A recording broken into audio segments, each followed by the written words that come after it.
லோகா chapter 1ல Dulquer Salman Odean அப்படின்ற ஒரு கேரக்டர play பண்ணியிருப்பாரு. இந்த ஒடியன்ற மக்கள்லாம் யாரு?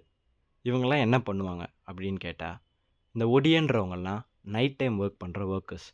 இவங்க பிளாக் மேஜிக்க பர்ஸ்யூ பண்ணதாவும், பிளாக் மேஜிக் இவங்களுக்கு சூப்பர் பவர்ஸ் குடுத்ததாவும், அந்த சூப்பர் பவர்ஸ் என்ன அப்படின்னா, இவங்களால ஒரு காளையாவோ, நாயாவோ, பூனையாவோ ஆர் மனுஷங்கள பயமுறுத்துற ஏதாவது ஒரு கேரக்டராவோ மாற முடியும் அப்படின்னும், அண்ட் இவங்க பிளாக் மேஜிக்க ரொம்ப எக்ஸ்டென்சிவா பர்ஸ்யூ பண்ணி, பிளாக் மேஜிக் மூலியமா கொலை பண்ணுறதுக்கு ஹைலி ட்ரெயின்டான ஒரு பீப்புளாகவும் காமிச்சிருப்பாங்க கேரளா ஃபோக்லோரில்.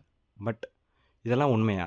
இவங்க வந்து அந்த அனிமல்ஸோட ரத்தத்தை குடித்து பிளாக் மேஜிக் பண்ணதெல்லாம் உண்மையா அப்படின்னு கேட்டால், உண்மையாக பார்க்கணும் அப்படின்னா இந்த ஒடியன்றவங்கலாம் ஒரு நைட் டைமில் வேலை பார்க்குற ஒர்க்கர்ஸ்.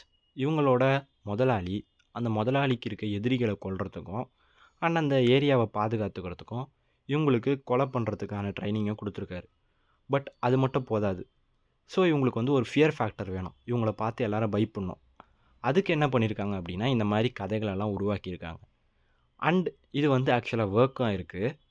இந்த கதைகள்லாம் காலப்போக்குல வாய் வழியா ஒரு ஜென்ரேஷன்லேருந்து இன்னொரு ஜென்ரேஷனுக்கு போம்போது, அவங்கள ஒரு சூப்பர் ஹியூமன்ஸாவும், அவங்கள வந்து ஹியூமனுக்களுக்கு அவங்கள வந்து மனுஷங்களுக்கு அப்பாற்பட்ட ஒரு சக்தியாவும் மாத்தி, அவங்கள போர்ட்ரே பண்ணிட்டாங்க.